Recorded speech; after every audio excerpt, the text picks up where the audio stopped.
Salmos no capítulo 19, no verso 7, a palavra diz assim: a lei do Senhor é perfeita e refrigera a alma. Não, peraí. A lei do Senhor é perfeita e refrigera a alma. O testemunho do Senhor é fiel e dá sabedoria aos simples. Amém? Por que eu gosto dessa mensagem?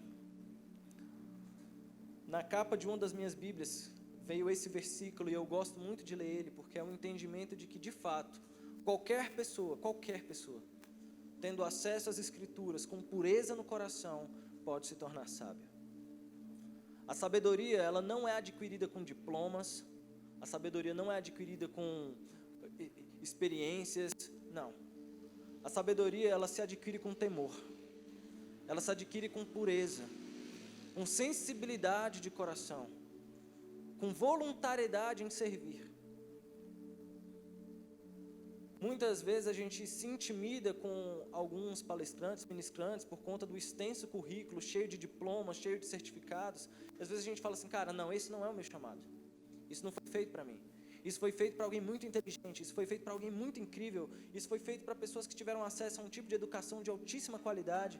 E na verdade não é assim. Por incrível que pareça, quem mais peca pela falta de sabedoria são exatamente as pessoas que mais mergulham na palavra com as motivações erradas. O exercício da sabedoria, ele não pertence a uma exclusividade elitista. Pertence a quem quer. Porque a Bíblia fala aqui que é Deus quem dá. É Deus quem nos dá a sabedoria. É um dom. E essa sabedoria não tem a ver necessariamente com inteligência, porque não se trata de quantas informações você carrega, mas a qualidade de administração das informações que você carrega. É isso que te torna sábio, sabe? Tem a ver com você tomar decisões corretas, sensatas, bem pensadas, para que você não tome um caminho errado. E talvez hoje o significado da sabedoria bíblica ele esteja um pouco deturpado, porque muito antigamente os significados de sabedoria eram muito variados, até que nós tivéssemos de fato uma plena revelação da sabedoria de Deus. Eu coloquei aqui no início, e eu gosto muito de falar sobre isso, é que sob o risco de eu parecer herege, Heiler, eu afirmo para vocês que com o bom uso da sabedoria, qualquer um consegue prosperar, seja para o bem ou seja para o mal. Lá em Atos, no capítulo 19, abre aí, Atos capítulo 19, no verso 23, a partir do verso 25, tem uma história bem interessante. É quando Paulo, na verdade, ele arruma uma confusão ali entre os mercadores de ídolos, de indulgências, de idolatria e tudo mais. E se levanta um homem chamado Demétrio e diz assim: e naquele mesmo tempo, houve um não pequeno alvoroço acerca do caminho, porque um certo ourives da prata, por nome Demétrio, que fazia de prata nichos de Diana, dava não pouco lucro aos artífices, aos quais, havendo-os ajuntado com os oficiais de obras semelhantes, disse: senhores, bem sabeis que deste ofício temos a nossa prosperidade. Isso aqui é a argumentação de um homem que se sentia incomodado com a pregação do Evangelho. Porque em determinado momento, Paulo pregando o Evangelho, ele pegava e condenava a adoração aos ídolos, né? Aos deuses ali que eram conhecidos naquela época, naquele local. Então, eles começaram a ter prejuízo financeiro por conta da pregação do Evangelho. E se levanta esse homem e pega todo o sindicato ali dos artesãos e fala assim: olha, peraí, você está atrapalhando os nossos negócios. Você tem nos submetido a costumes que não nos pertencem. Nós somos romanos, nós temos outros costumes, sabe, outra visão. Então ele começa a se juntar, por quê? Porque ele sentiu o Evangelho tocando em algo que lhe era muito precioso, que era bem no seu bolso. E eu olhei para esse texto só para abstrair isso. Cara, é possível sim você prosperar fazendo a coisa errada. É possível sim você enriquecer fazendo a coisa errada. E às vezes a gente fica se perguntando, e eu que faço a coisa certa, não prospera? E eu que faço a coisa correta, às vezes não ganho, passo por dificuldades, por aperto. É um grande dilema dos nossos dias, sabermos por que coisas boas acontecem com pessoas ruins. Por que o ímpio prospera? Ou por que, sei lá, por que os corruptos permanecem impunes? Parte da justificativa que eu entrego para essas questões tem a ver mesmo com pessoas que souberam usar da sabedoria, ainda que para propósitos maus e propósitos ruins. Você precisa ser muito inteligente para hackear um computador. Você precisa ser muito esperto para pegar e roubar o dinheiro de uma licitação. Você precisa ser de fato, inteligente para poder enganar pessoas. Só que, cara, como é terrível você saber que algo que é tão celestial, que é tão divino, sendo usado por pessoas para propósitos ruins. Me chama até a atenção que em alguns dos discursos de Jesus, Jesus louva a sabedoria dos ímpios.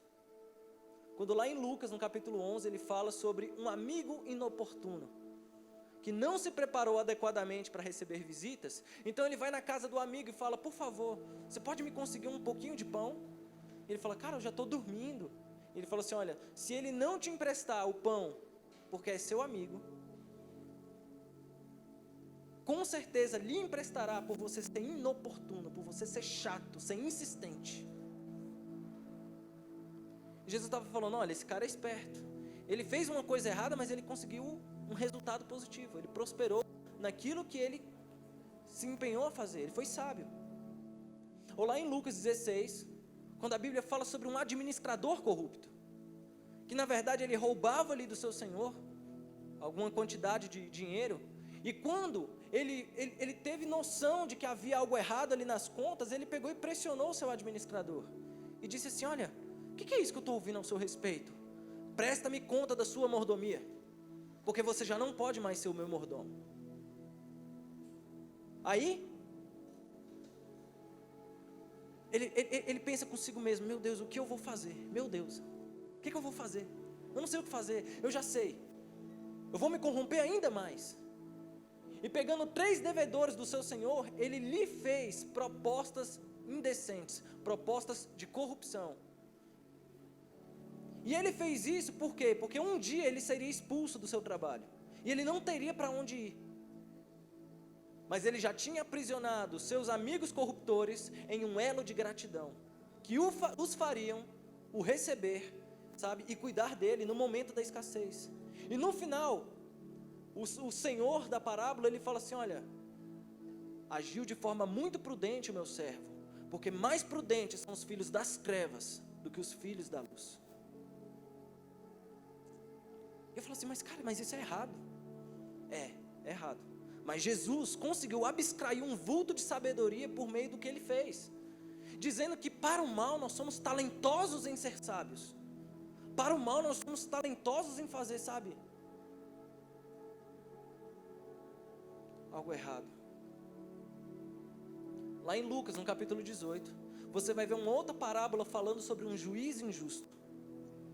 Ele era um corrupto que estava sentado na causa de uma mulher viúva, que era uma dependente social. E ela precisando agilizar os seus processos legais, o juiz estava deixando ela assim, engavetando o processo dela. Mas todos os dias aquela mulher falava, por favor moço, por favor julga a minha causa, eu preciso disso, por favor julga a minha causa. E a conclusão que ele tem consigo mesmo é, ele fala, olha, eu sou um juiz injusto, e eu não temo a Deus, mas essa mulher me enche tanto o saco, que eu vou resolver o problema dela, porque ela me incomoda, a insistência dela me incomoda. E Jesus estava falando, se o juiz injusto conseguiu fazer um ato de justiça pelo bem daquela mulher, quanto mais nós, que somos justos, não podemos também fazer. Jesus ele estava usando exemplos de coisas ruins para nos ensinar valores bons. O ímpio prospera, porque usa de sabedoria. E nós muitas vezes não prosperamos, não é por falta de fé, é por falta de sabedoria. A gente não sabe administrar recursos, a gente não sabe administrar o nosso tempo, a gente não sabe administrar nosso devocional, nós não sabemos mesmo. Mas vai ter alguém que vai precisar fazer isso. Coisa terrível é que você seja um dependente da misericórdia, um eterno dependente da misericórdia, sempre precisando do perdão de Deus, para conseguir vencer uma etapa. É claro que o perdão de Deus é maravilhoso, mas tem que existir em nós uma contrapartida, um desejo de vencer, simplesmente porque o nosso caráter nos diz que aquilo que estamos prestes a fazer é errado, só isso. A sabedoria de Deus, ela é muito prática. E quando eu falei assim que nem sempre foi assim, é porque lá no mundo antigo as coisas eram pensadas de forma diferente. Eu separei aqui 4 exemplos de civilizações antigas que na verdade tinham um Deus da sabedoria.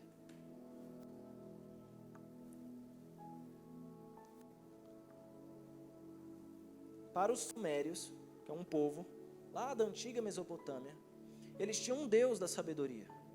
O nome desse Deus era Enki. E-N-K-I, Enki. E ele era o Deus da sabedoria, da magia e do encantamento. Existe um livro da literatura antiga chamado a Epopeia de Gilgamesh, que é um dos livros mais antigos de que se tem conhecimento.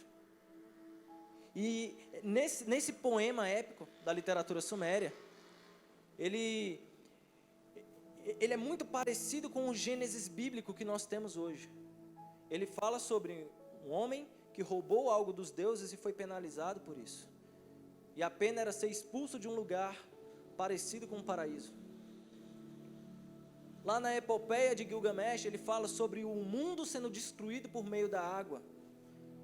E o Deus da sobrevivência, que era esse Deus aqui, Enki, manda com que um homem fizesse uma arca para salvar a sua família.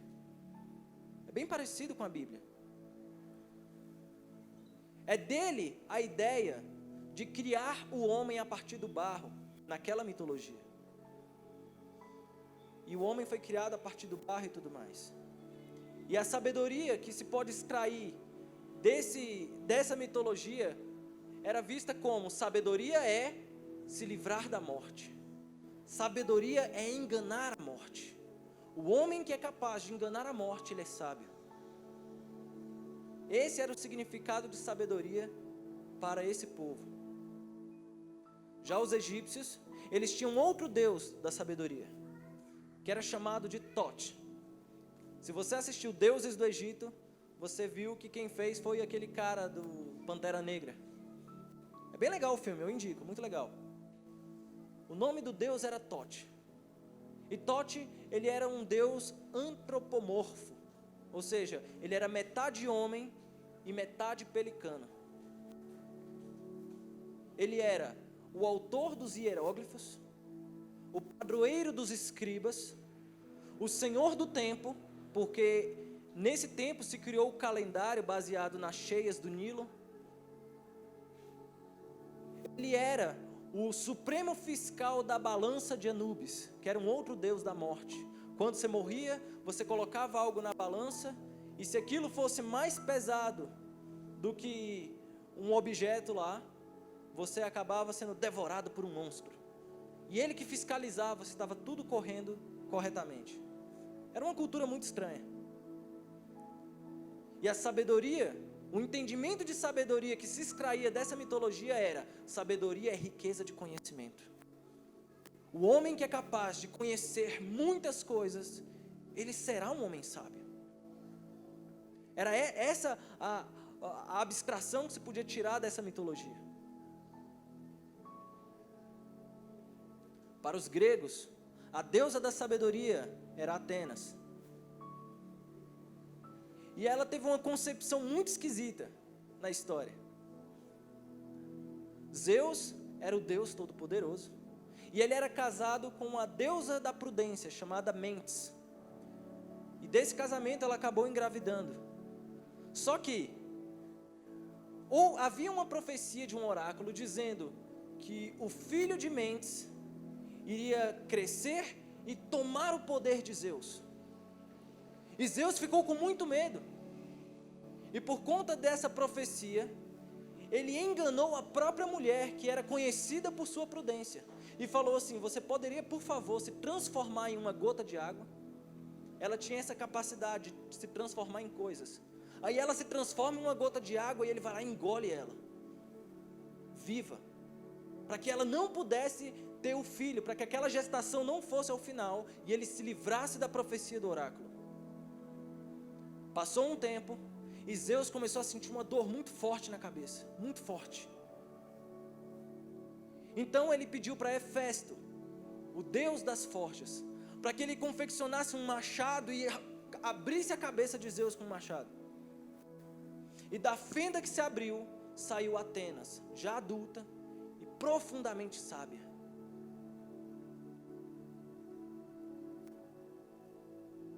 Esse é o surgimento dela, muito esquisito. Atenas, então, juntando a força do seu pai com a prudência da sua mãe, se torna a deusa da sabedoria, a deusa da estratégia e a deusa da guerra defensiva.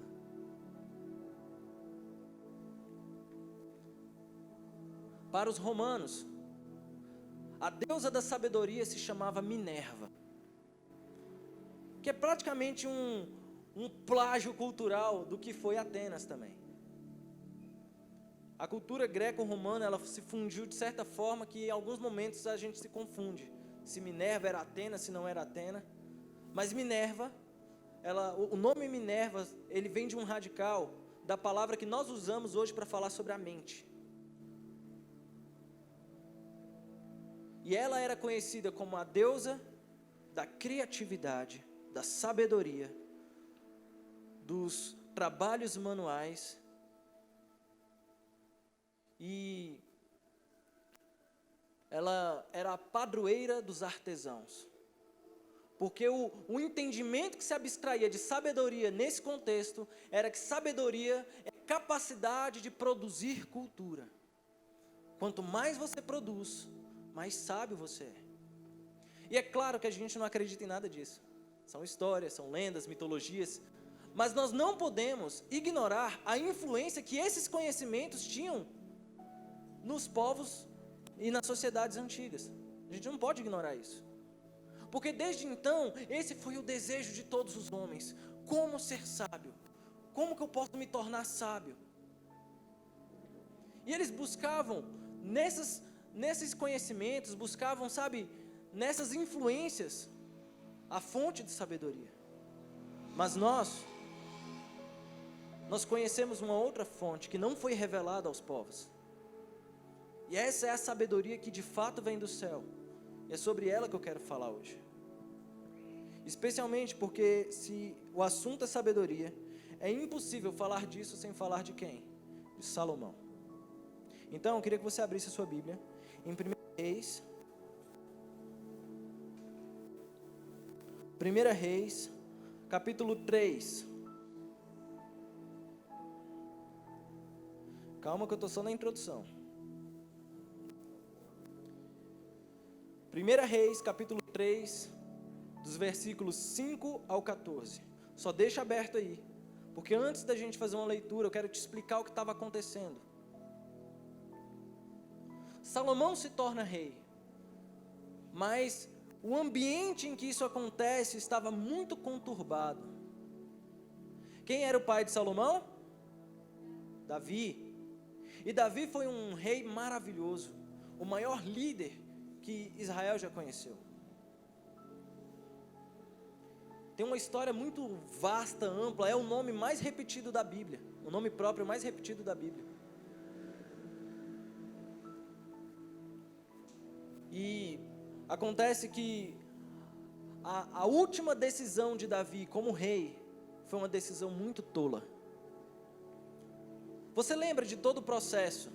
Ele pecou, teve que colher o resultado desses pecados nos seus filhos, passou por muita luta, foi muito perseguido, tanto por Saul, e depois, quando assumiu o trono, foi perseguido de novo, teve muitas guerras, foi um reino muito cansativo, mas Deus sempre esteve com ele, sempre esteve com ele. E lá num futuro bem distante, depois que tudo isso já tinha passado, quando ele já estava ficando idoso, o medo sobreveio sobre ele. E Davi foi tentado por Satanás, a Bíblia fala isso. Davi foi tentado por Satanás a recensear o povo. O que é recensear? É você pegar e contar quantas pessoas tem no seu país. Acontece que Deus não tinha dado essa ordem. E a forma com que as coisas se desenrolaram deu a entender que Davi já não confiava mais em Deus. E ele temia que o reino caísse, então ele mandou contar para saber com quantos homens ele poderia ir para a batalha. Logo o rei, que lá no Salmo 20, falou assim: uns têm carros e outros têm cavalos, mas eu vou à luta pelo nome do Senhor. O mesmo rei que com tanta confiança compôs esse salmo, agora estava com medo, e manda, por influência de Satanás, contar o povo. E Deus não gostou nada disso. Essa história está lá em 2 Samuel, último capítulo. É só virar a página aí. Então, Davi, ele mandou que Joabe fosse lá, passando da cidade. Depois de 9 meses, ele coletou o resultado, descobriu quantas pessoas tinham, e logo bateu nele o quê? O arrependimento. Porque ele sabia, ele sempre foi rápido em se arrepender. Sempre. E quando veio o arrependimento, Deus aparece para ele e dá 3 opções para Davi. Só que 3 opções terríveis. A sensação que a gente tem é que quando todas as opções são ruins, não existe bem uma escolha. Deus deu para ele 3 opções. Se não me engano, era algo em torno de 7 anos de fome, 3 meses de guerra, ou 3 dias de peste. E Davi estava cansado, muito cansado, já estava velho. Então ele optou pela opção mais rápida, mas não significou que essa opção foi a menos letal, porque por conta da peste que Deus disseminou entre o povo, 70 mil homens morreram nas mãos de Davi. Essa decisão ficou tão marcada, tão estigmatizada naquele que antes era o herói de Israel, que ele foi afastado do controle direto do povo. Nunca mais se ouve falar de Davi tomando alguma decisão. E desde então, no palácio, o clima começou a ficar muito ruim, porque todos queriam o trono. E pense que maneira mais horrenda de morrer. É você ver os seus filhos se matando por causa de herança. É se matando por causa de trono, se matando por causa de espaço. Ou coisa miserável. Davi já estava ficando tão velho, tão cansado. Ele já não se aquecia e estava todo mundo prevendo a sua morte. E com ele ainda vivo, as pessoas estavam negociando lugar no trono. Um dos filhos de Davi se levanta, chamado Adonias. Adonias se levanta e ele se autoproclama rei. Por quê? Porque consigo ele tinha cooptado o voto de algumas pessoas que pertenciam àquela corte. Uma delas, o sacerdote Abiatar e o general Joabe. Quando ele tinha as forças armadas do seu lado e a força da religião, o sumo sacerdote, ele falou: cara, pronto, eu estou eleito, eu não preciso nem esperar o meu pai morrer, eu vou lá e vou assumir o trono. E aos olhos humanos isso faz muito sentido. Ele era o mais velho, ele era realmente o mais capacitado a ser rei. Até que Betseba, a mesma protagonista do pescado da juventude dele, vai lá e intercede diante do leito do rei e fala assim: mas Davi, você não tinha dito que seria para o meu filho Salomão? Adonias já se tornou rei, já fez uma festa, já matou animais, já está gritando pelo povo: viva o rei Adonias! E Davi tem que gastar o seu último suspiro de vida fazendo uma manobra constitucional para que Salomão fosse reconhecido rei. E é evidente que o peso das palavras de Davi traria muito mais força para o lado de Salomão. apesar de que Adonias tinha consigo 2 pilares de governo muito sólidos. Quando Salomão é constituído rei, Adonias treme de medo. Os seus amigos fogem de diante dele, porque temiam uma retaliação. Ele vai para o templo, se agarra nas pontas do altar e faz Salomão jurar que não mataria. Salomão, com muita raiva, acaba jurando. E Adonias se contém. Mas então Davi morre. E quando Davi morre, o medo de Adonias volta, porque ele agora não tinha nada que o impedisse de matá-lo. Então ele procura a mãe de Salomão, faz uma proposta para ela, porque ele estava interessado em se casar com uma das virgens que cuidou de Davi já quando ele estava perto de morrer. Salomão, quando soube disso, ele se encolerizou, ele não gostou da ideia. Ele se sentiu ameaçado. Então ele vai lá e manda matar Adonias, e Adonias morre. Davi morreu, Adonias morreu. Salomão procura o general Joabe, que foi um homem fiel e que lutou ao lado de Davi e resistiu do lado dele na revolta de Absalão. Mas ele mandou chamar Joabe, também o matou. E não matou em qualquer lugar, ele matou ele dentro do templo, nas pontas do altar. Se bem que não tinha templo, mas era no lugar onde fazia o sacrifício. Lugar que era para ser sagrado, Salomão sequer respeitou isso. E matou o general lá também. Depois ele mandou chamar o sumo sacerdote Abiatar e falou assim: olha, eu não vou te matar, mas você está expulso de Jerusalém, você não pode mais vir aqui. E ele acaba expulsando de Jerusalém e dos ofícios sagrados o sumo sacerdote. O que ele está fazendo com o reino? Ele chega a exilar um opositor político chamado Simei, que era um homem sábio. Ele provocou Davi em algum determinado momento, mas ele era um conselheiro da corte real. Salomão mandou ele ficar preso dentro da casa dele, sem poder sair. Por 3 anos ele não saiu. No dia que ele saiu, Salomão estava monitorando para saber que o dia que ele errasse, só para ter uma justificativa para matá-lo sem culpa. Pegou ele no pulo e pegou e matou ele também. Um governo que persegue opositores, um governo que assassina o seu general, que exila seu sumo sacerdote, que chance de prosperar esse reino tem? De verdade. Salomão estava tomado pelo ódio, pela ira. E você percebe que, sabe, uma história tão bonita, tão gloriosa que foi a história de Davi. A composição dos seus amigos, sabe, dos seus soldados, dos seus valentes, sendo dissolvida por atos insensatos, pela falta de sabedoria. Ele sabia que não seria fácil governar. Ele não tinha ninguém mais que assessorava o seu pai, e que eram bons, e que fez o reino prosperar muito. Ele não tinha mais ninguém ao seu lado. E ele também desconfiava de quem ele tinha posto no lugar. Ele não tinha mais tanta confiança assim. Até que ele apresenta sacrifícios a Deus. Ele sobe no monte, oferece sacrifícios ao Senhor, e o Senhor não fala nada. Mas quando ele volta para casa, e já à noite ele dorme, Deus lhe aparece em sonho. E aparecendo no sonho de Salomão, ele faz uma proposta, meu Deus, incrível. Salomão, pede-me o que você quiser que eu te dê, e eu te dou.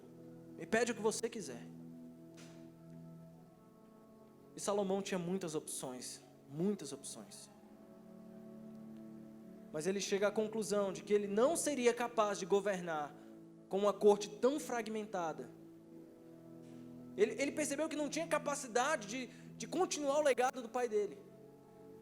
Então ele falou, olha, de todas as coisas que eu poderia pedir, eu só quero sabedoria. Sabedoria.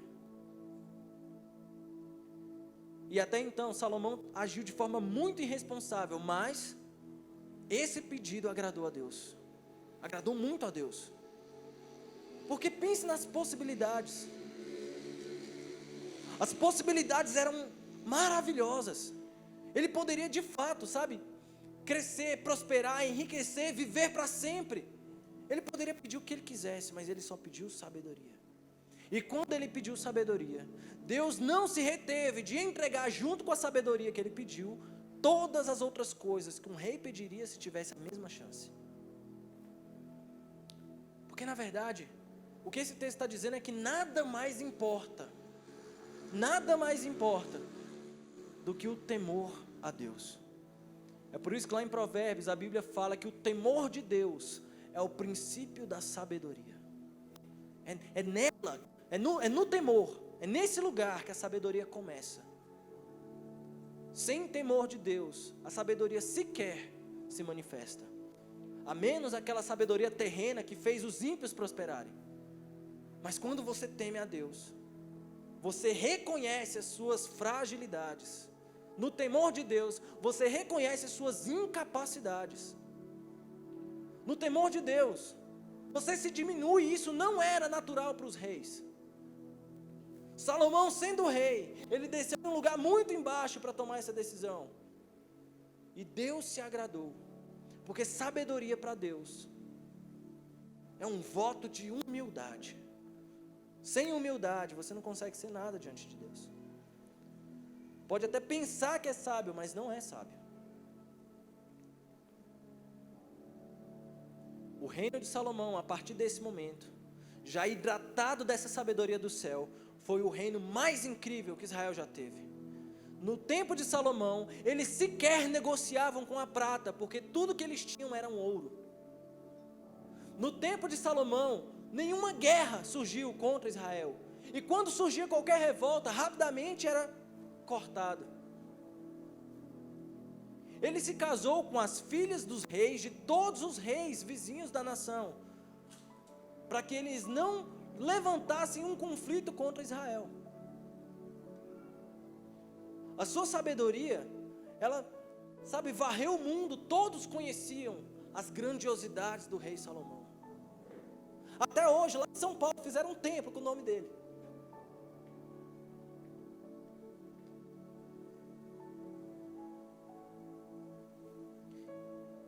Não dá para saber se ele permaneceu assim para sempre. Ele se corrompeu muito no processo. Exatamente porque ele desaprendeu dessa sabedoria humilde. Mas me encanta perceber como nós podemos chegar longe só pelo uso da sabedoria. Às vezes a gente tem a sensação de que a gente não chega a nenhum lugar sem Deus. A gente chega sim. Muitas pessoas chegam em lugares muito longe sem Deus. Muitas pessoas enriquecem sem Deus. Muitas pessoas crescem sem Deus. É mentira dizer que sem Deus não funciona. Mas se o ímpio consegue prosperar apesar da falta de Deus, só pelo uso da sabedoria, e nós que tememos ao Senhor? E nós que tememos ao Senhor? Na Bíblia existem algumas histórias, pelo menos a primeira vez que eu li a Bíblia, tinha algumas histórias que eu achei desnecessário. Algumas histórias que não devia estar lá, eu acho. Muito esquisita. Abra a sua Bíblia em Juízes, no capítulo 13. Juízes, capítulo 13. Essa é uma das histórias que eu acho mais nada a ver da Bíblia. Porque é a história de Sansão.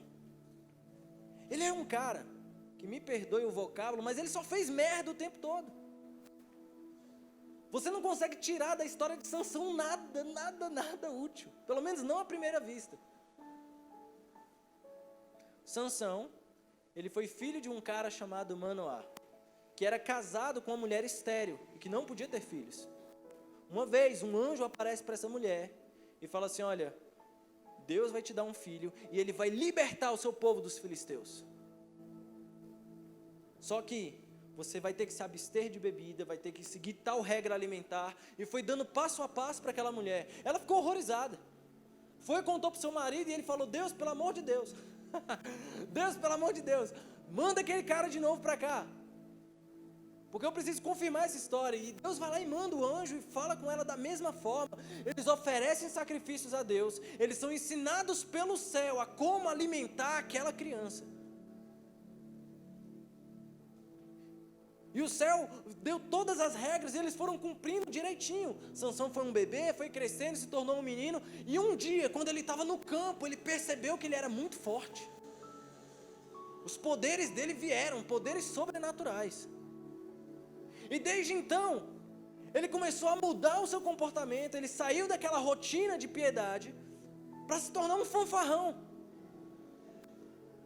A primeira coisa que ele fez foi desobedecer aos seus pais. E ele quis se casar com uma mulher estrangeira, da qual ele nem era permitido casar. Os pais ainda tentaram aconselhá-lo, falando assim: meu filho, será que você não conseguiria encontrar uma mulher aqui dentro do nosso povo? Não, primeiro ele fala dentro da nossa família, e se não na nossa família, dentro do nosso povo. Eu ainda estou sendo flexível com você, te dando a oportunidade de se casar com quem você quiser dentro do nosso povo. E ele falou: não, pai, eu quero aquela mulher. Porque ele viu e se apaixonou pela mulher de outra nação. Então os pais foram lá, acertaram o casamento. Quem é que teria coragem de enfrentar Sansão? E no dia do casamento, sem os pais de Sansão ver, aparece um leão.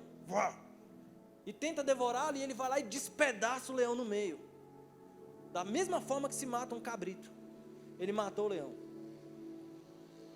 Em outra ocasião, ele passou pelo mesmo lugar, e ele encontrou a carcaça do leão morta ali no chão. Só que um enxame de abelhas tinha feito ali uma colmeia, e ele percebeu que tinha mel, então ele vai lá e toca no leão para comer do mel. E não só comeu, como deu para os pais dele, que nem sabia da história. Quando ele não poderia tocar em cadáveres. Tudo que fosse morto, imundo, ele nem poderia nem encostar. Mas ele sequer deu algum valor para o mandamento e falou: eu vou pegar porque eu quero comer, eu quero mel. Cara, a falta de sabedoria começa quando você é guiado pelos seus prazeres. Quando você é guiado por aquilo que te satisfaz. E você fica indiferente ao mandamento. Você é incapaz de obedecer quando você está cego pelo prazer. E sem sabedoria ele toca no defunto. No dia do casamento dele, ele solta uma resenha lá para os seus cunhados, para os seus parentes, falando assim: olha, eu vou jogar um enigma para vocês, e se vocês acertarem, eu vou dar 30 peças de roupas para vocês. E o enigma dele não tinha nada a ver. Do comedor saiu comida, e do bravo saiu doçura. Do que eu estou falando? Ninguém sabia. O povo daquela nação, eles não queriam perder essa aposta, e na verdade eles negociaram com a mulher de Sansão, para descobrir o resultado da resenha. Ela pressiona, ela conta para eles, e no dia Sansão é humilhado pelas pessoas que ele pensou que conseguiria enganar. Ele ficou com tanta raiva, com tanto ódio, que ele matou 30 pessoas no dia do seu casamento. Arrancou a roupa dessas pessoas e deu em pagamento da promessa. E ficou com tanta raiva da mulher que largou ela lá por 1 ano e não foi lá nem ver a mulher. 1 ano depois, aparece Sansão na casa da mulher, querendo ter relação com ela. E ela fala: peraí, meu filho, você não me abandonou, já estou casada com outro. Ele ficou com tanta raiva, amarrou fogo ali no rabo de algumas raposas e soltou nos campos de trigo dos filisteus, causando uma grave crise econômica. Um irresponsável, um moleque, que não sabe administrar a própria raiva. O conflito foi tão grande que até entre os judeus eles falaram: cara, Sansão, pelo amor de Deus, cara, o que você está fazendo? Você é doido? Não pode fazer isso não, cara. Não, vou fazer o seguinte, a gente vai te amarrar e te entregar para eles. Como um tratado de paz. O próprio povo de Sansão entrega ele para os inimigos querem matar ele. Só que ele era forte demais, ninguém matava o cara. Teve um dia que ele invadiu uma fronteira inimiga só para pegar uma prostituta. Só para isso. Cara, eu tenho raiva de Sansão, porque se ele congregasse aqui, cara, eu já tive... que raiva. Meu Deus do céu, velho, tem gente que é moleque demais. O pastor estava falando aí esses dias no grupo de um palhaço que fica enganando pessoas. Cara, quando a gente lida pastoralmente com esse tipo de coisa, a vontade que a gente tem de sair da santidade, meter o tabefe na cara do peão. Cara, a falta de sabedoria é horrível, é feio, é um comportamento muito nocivo. Até quem a gente diz que está defendendo se vira contra nós. Sansão, ninguém podia parar ele. Teve um dia que ele pegou uma queixada de jumento. Eu nem sei o que é uma queixada de jumento. Eu acredito que seja um pedaço de osso bem perfurante. Matou 1000 pessoas só para mostrar quão forte ele era. 1000 pessoas. Jamais para o fim da história ele conhece quem? Dalila. E se apaixona perdidamente por uma mulher pouco confiável. Não bastando isso, mentiu mais de 3 vezes sobre a natureza da sua força e sobre o seu nazireado. Ele estava mentindo sobre um propósito que ele fez com Deus. E para consagrar as cagadas dele, ele revelou segredos de Estado, sendo insensível às consequências desse segredo para o seu próprio povo. Porque os filisteus, uma vez que tinham Sansão, iriam retomar o poder sobre Israel, sobre aquela tribo. Burro, imbecil, infeliz. Para que a história de Sansão está na Bíblia? Essa era a minha pergunta. Porque Sansão acaba se tornando o objeto perfeito para a nossa análise do tipo de líderes que nós não devemos ser. É só para isso que ele está lá. É só para você olhar o desastre que é você administrar poder sem sabedoria. É só para mostrar o desastre que é você administrar, coisas que Deus te deu de forma irresponsável, imatura. Até o final feliz, que era para ser feliz, o cara acaba morrendo. Cara, a sabedoria, ela tem o poder de destruir ministérios brilhantes, ministérios incríveis. Eu conheço pessoas que pregam, meu Deus, um absurdo. Mas a falta de sabedoria faz ele falar merda, faz ele agir de forma errada. É tão triste, cara. Você vê pessoas assim, expoentes, gênios da palavra, que manuseiam bem a palavra, a oratória, a retórica, que trabalham bem os seus ministérios, que conseguem grandes resultados, mas sendo instrumentos na mão de Satanás por falta de sabedoria, promovendo desonra, escandalizando a igreja com pecados carnais. O que eu mais vi foi gente talentosa, errando dessa forma por falta de sabedoria. É por isso que hoje eu já não me compro mais por talento. Hoje ninguém me convence pela qualidade. Aparece um monte de gente, olha, eu sei fazer isso, eu sei fazer aquilo, eu sei voar, eu sei fazer tantas coisas em nome de Deus. Legal, cara, vamos andar junto. Porque é só quando você engole 1 quilo de sal com a pessoa que você tem uma dimensão do caráter dela. E nem é tão confiável assim. A igreja de Deus, ela é um... Como é que eu posso dizer? Ela atrai oportunistas. O reino de Deus atrai gente oportunista. Porque tem muitos benefícios. Tem muitos benefícios ao você cantar bem, ao você pregar bem, ao você fazer coisas boas, você tocar maravilhosamente bem, ao você fazer ação social. C.S. Lewis falava que o orgulho é o pior dos pecados, porque até quem fala contra ele deseja receber créditos por isso.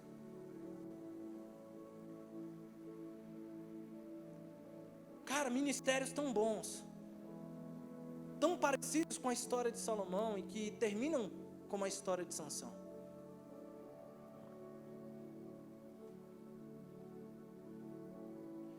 Continua aí comigo. Não sei nem onde eu estou, meu Deus.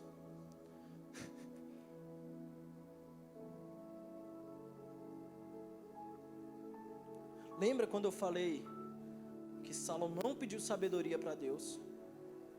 E Deus entregou não só sabedoria, mas todas as outras coisas. Isso se parece muito com um versículo que está lá no Sermão da Montanha. Abre aí, Mateus no capítulo 6. Mateus capítulo 6, verso 31.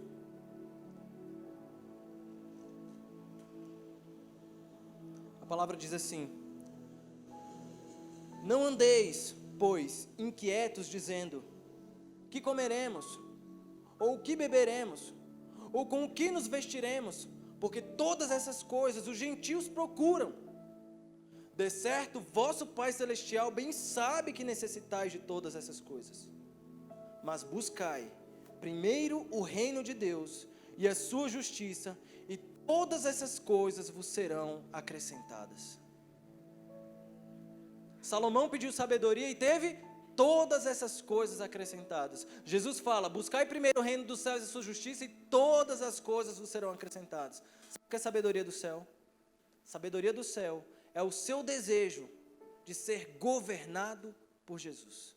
É o seu desejo de ser governado pelo céu, em reconhecimento das suas falhas, das suas limitações. É você perceber que você não é capaz de dirigir esse barco sozinho. E quando você busca esse reino de Deus, é o equivalente bíblico da sabedoria que vem do céu.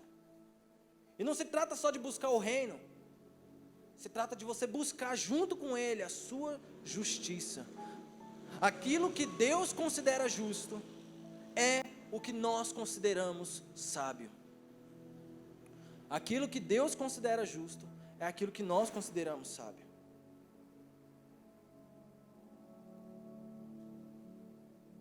Em homenagem a essa sabedoria, Salomão escreve lá em Provérbios, capítulo 2, verso 6. Diz assim: porque o Senhor dá a sabedoria, da sua boca é que vem o conhecimento. Ele reserva a verdadeira sabedoria para os retos, escudo é para os que caminham na sinceridade, para que guardem as veredas do juízo. Ele preservará o caminho dos seus santos.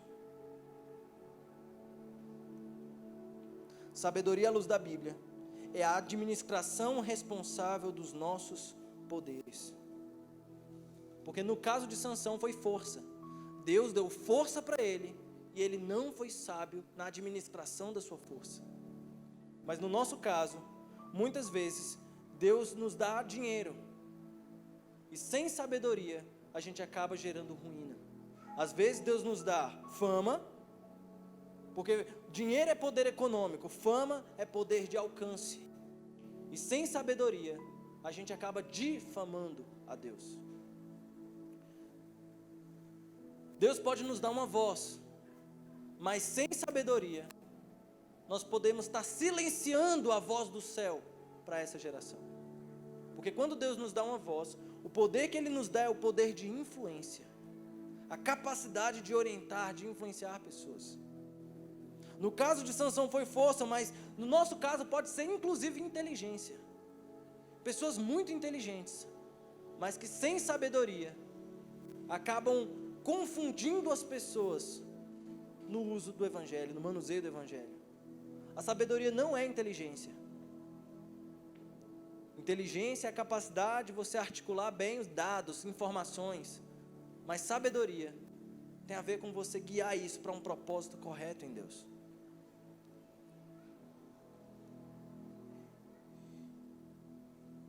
Todo sábio é inteligente, mas nem todo inteligente é sábio. A inteligência da terra é produtiva, mas sem o verdadeiro temor de Deus é uma loucura. Nosso amor pela Bíblia não pode ser maior do que o nosso amor pelo Deus dela. A idolatria se disfarça bem entre elementos sagrados. É um pecado em acelerado desenvolvimento que trabalha pela imperceptível inversão de zelo para carnalidade. Quando nós temos um comportamento idólatra com conhecimento, às vezes parece que a gente é zeloso, parece. Olha como fulano é zeloso, como ele sabe da Bíblia, meu Deus. Não. Sem sabedoria, e todo esse zelo vira carnalidade. Porque muitas vezes não existiria, tal empenho no conhecimento da palavra, se não repercutisse junto com isso benefícios de glória humana, de imagem, benefícios, de espaço. Por que eu estou falando essas coisas, cara? Porque a gente insiste em pecar dessa mesma forma no nosso tempo. As pessoas pararam de respeitar os nossos conhecimentos. Há muito tempo atrás, a música cristã era o ápice da arte. Há muito tempo atrás, a literatura cristã, a ciência cristã, a teologia cristã, meu Deus. era de altíssima filosofia, de altíssimo gabarito, e hoje em dia as pessoas pararam de respeitar isso. Porque a igreja dos últimos dias não está agindo com sabedoria. Tem muita informação para dar, mas não consegue transformar. Que tipo de conhecimento é esse que não transforma? Não muda? Cara, conhecer a Deus é diferente de conhecer informações sobre Deus. É muito diferente. Conhecer a Deus é caminhar com Ele. É ter a humildade de dizer, cara, eu não sou digno de andar com você, igual Pedro. Afaste-se de mim porque eu sou um homem pecador. Não, Pedro. É exatamente por você ser pecador que você precisa caminhar comigo. Anda do meu lado, que eu te farei um pescador de homens. Sabe, Deus, Ele não se ocultou de nós, e Ele poderia ter feito isso, mas Ele escolheu estar conosco. E lá em Mateus, no capítulo 11, Ele fala a Deus, é Jesus orando, cara, Jesus orando a Deus, falando, Deus, graças eu te dou, porque você deu a conhecer aos pequeninos as riquezas do Evangelho, e ocultou dos inteligentes e dos estudados. Graças eu te dou, Deus. Porque na verdade, essa é a razão de muitas pessoas não entenderem as parábolas de Jesus. Falam assim, por que você fala por parábola? É para que as pessoas ouvindo não ouçam. Para que eles não entendam. E dessa forma venham se arrepender, é para isso. Mas a vós é dado conhecer dos tesouros do céu. Cara, que graça maravilhosa é você aprender do Senhor. Se Jesus fosse uma informação, os apóstolos tinham negado Ele na hora do martírio. Porque até Galileu, ele renunciou à ideia de que a terra era redonda, sei lá, nem sei porquê. Porque ele estava sendo pressionado pela igreja e falou, não, isso aí é errado, não, então tá bom, estou errado. E escolheu viver. Porque é isso que você faz com informação. Se você é sábio, você renuncia à informação pelo bem da sua vida. Mas não. Quem renunciaria o Deus da glória? Quem? Jesus não era uma informação no coração dos apóstolos. Ele era uma pessoa. Ele era um ser. Ele era o melhor amigo deles. Eles preferiram sim morrer, para que nos dias de hoje nós tenhamos acesso ao Senhor Jesus. Abra sua Bíblia lá em 1 Coríntios, eu já estou acabando. 1 Coríntios 1, verso 17, diz assim: porque Cristo enviou-me não para batizar, mas para evangelizar, não em sabedoria de palavras, para que a cruz de Cristo não se faça vã, porque a palavra da cruz é loucura para os que perecem, mas para nós que somos salvos é o poder de Deus, porque está escrito, destruirei a sabedoria dos sábios e aniquilarei a inteligência dos inteligentes. Onde está o sábio? Onde está o escriba? Onde está o inquiridor deste século? Porventura não tornou Deus louco a sabedoria deste mundo? Visto como na sabedoria de Deus o mundo não conheceu a Deus, pela sua sabedoria, aprove a Deus salvar os crentes pela loucura da pregação. Você pode ficar de pé?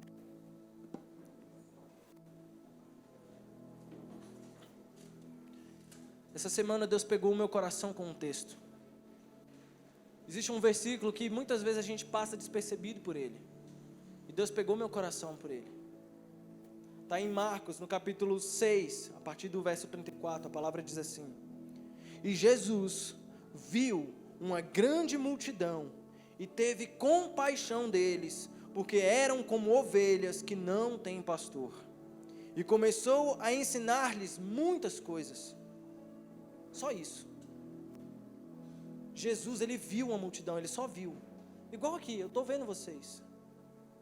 E no coração dele, na verdade, fluiu tristeza, porque eram pessoas que tinham fome e sede de Deus, mas tinham o acesso a Deus bloqueado pela religião. Porque a religião não os consideravam capazes de absorver conhecimento sobre Deus. E Jesus falou: eu vi essa multidão, são como ovelhas que não têm pastor. Eu tenho compaixão delas. E é por isso que eu vou lhes ensinar. É eu que vou ensinar essa geração. É eu que vou ensinar essa multidão. Eu não sei por que a religião briga por espaços que ela não ocupa. A religião briga por espaços que não ocupa, porque ele quer ter gente, quer ter multidão, queria escorar nos resultados de João Batista, lá no deserto. Os fariseus não foram lá para se batizar, eles foram porque tinha gente lá. E aonde tem gente, tem oportunista. E é por isso que João Batista falou: cara, o que vocês estão fazendo aqui? Vocês são uma raça de víboras, vão embora. Cara, eu vejo a nossa geração, uma geração de pessoas jovens, pessoas que têm amor por Deus, real, têm amor pela sabedoria, e ama a sabedoria, mas não tem muita coragem de se envolver, porque muitas vezes somos nós que bloqueamos o acesso dessas pessoas ao conhecimento de Deus, porque nós queremos os resultados. Não, cara, toda religião é nociva, e toda religião nos afasta de Deus. Sabedoria é conhecer e prosseguir em conhecer a Deus. É no temor de Deus que a sabedoria começa. E é por isso que eu queria orar com vocês. Feche os seus olhos, apague as luzes. Feche os seus olhos. Sabe por que eu quero orar? Porque eu quero que você saia daqui não emocionado com a palavra, nem com louvor, apesar de serem incríveis. Eu quero que você saia daqui pensando que amanhã você tem que tomar decisões sobre o que você deve fazer com o seu tempo, com o seu salário, com o seu futuro, com o seu relacionamento, com o seu casamento, com os seus filhos. E essas decisões precisam estar hidratadas do temor de Deus. Porque do contrário, vocês vão agir de forma enganosa. Vocês vão agir de forma errada. Deixe Deus ser a bússola que conduz o seu coração.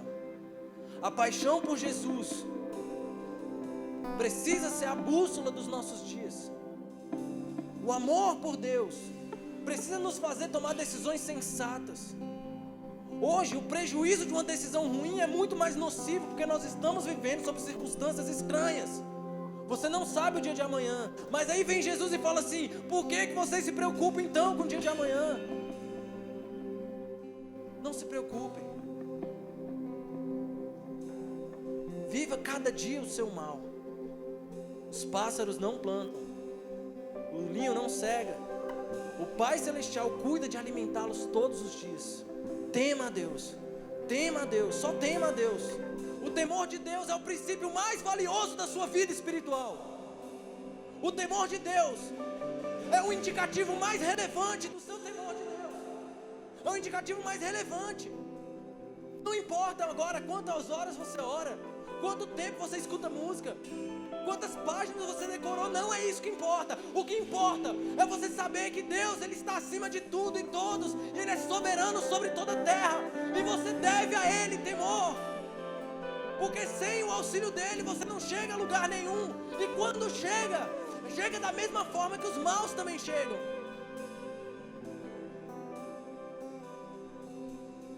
Não, cara, o local para onde Ele quer nos levar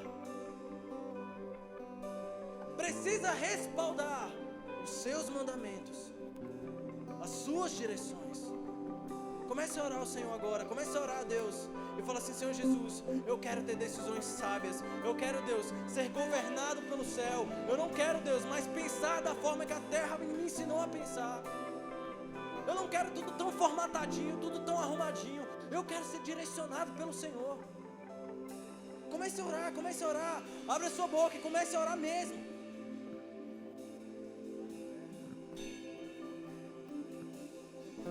Mais perto do monte, mais perto da face, me espanto com o peso da tua glória.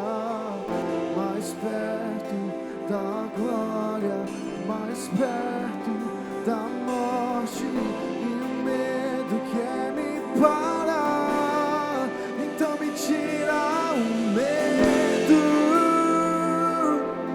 que me faz dizer: Moisés, suba em meu lugar.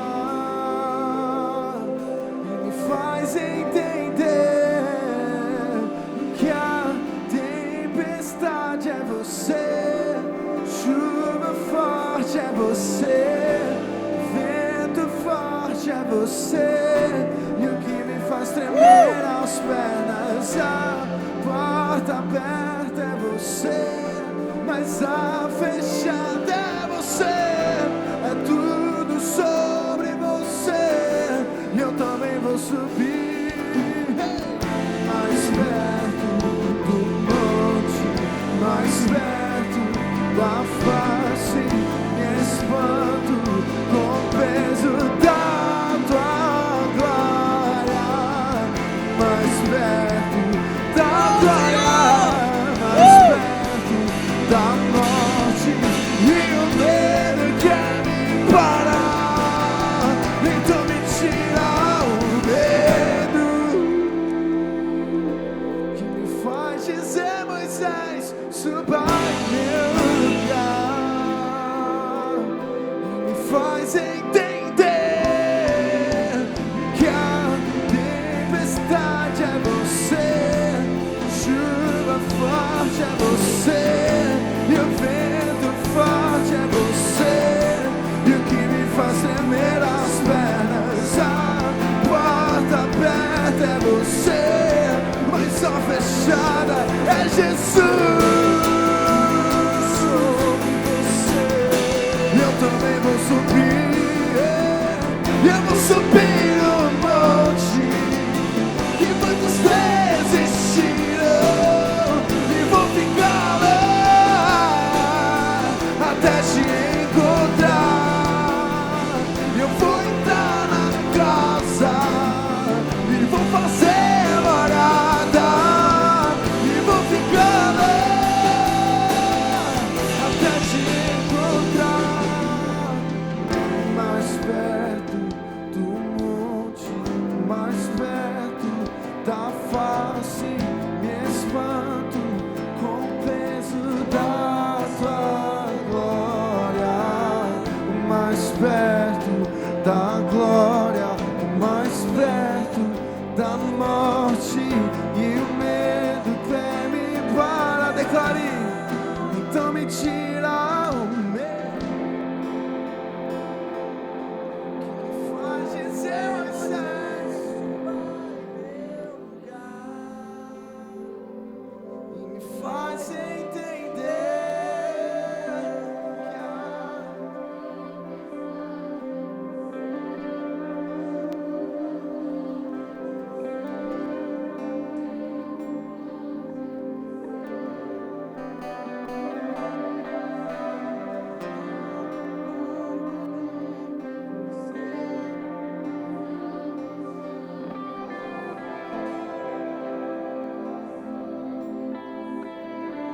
Portanto, se já ressuscitastes com Cristo, buscai as coisas que são de cima, onde Cristo está assentado à destra de Deus. Pensai nas coisas que são de cima e não nas que são da terra, porque já estáis mortos e a vossa vida está escondida com Cristo em Deus. Quando Cristo, que é a nossa vida, se manifestar, então também vós vos manifestareis com Ele em glória. Mortificai, pois, os vossos membros que estão sobre a terra: a fornicação, a impureza, a afeição desordenada, a vil concupiscência, a avareza, que é a idolatria, pelas quais coisas vem a ira de Deus sobre os filhos da desobediência, nas quais também em outro tempo andaste, quando viveis nelas. Mas agora, despojai-vos também de tudo: da ira, da cólera, da malícia, da maledicência, das palavras torpes da vossa boca. Não mentais uns aos outros, pois que já vos despistes do velho homem com os seus feitos, e vos vestistes de novo, que se renova para o conhecimento, segundo a imagem daquele que o criou, onde não há grego, não há judeu, circuncisão, nem circuncisão, bárbaro, cita, servo ou livre, mas Cristo é tudo e em todos. Revesti-vos, pois, como eleitos de Deus, santos e amados, de entranhas de misericórdia, de benignidade, mansidão, humildade, longanimidade, suportando-vos uns aos outros e perdoando-vos uns aos outros. Se alguém tiver queixa contra outro, assim como Cristo vos perdoou, assim fazei vós também. E sobre tudo isso, revesti-vos de amor, que é o vínculo da perfeição, e a paz de Deus, para a qual também foste chamado em um corpo vossos corações e sedes agradecidos. A palavra de Cristo habite em vós abundantemente, em toda sabedoria, ensinando-vos e admoestando-vos uns aos outros com salmos, cânticos, hinos espirituais, cantando ao Senhor com graça em vosso coração. E quando fizerdes por palavras ou por obras, fazei tudo em nome do Senhor Jesus, dando por Ele graças a Deus Pai. O Evangelho é muito prático. A sabedoria que vem da Bíblia, ela não é confusa, ela não é abstrata, ela não é filosófica, ela não é psicológica, é uma sabedoria prática. E a evidência daquilo que você aprendeu vai se manifestar amanhã, depois e depois. E quando você construir um legado, as pessoas dirão: eis aqui um homem e uma mulher que temeu ao Senhor. Eis aqui um homem e uma mulher que honrou uma família. Eis aqui um homem e uma mulher que fez diferença na sua sociedade, porque tinha um caráter irrepreensível. É esse o discurso da nossa pregação. Contra esse tipo de argumento, não existe conhecimento no mundo que possa vencer uma igreja que teme ao Senhor. Que Deus abençoe a sua semana.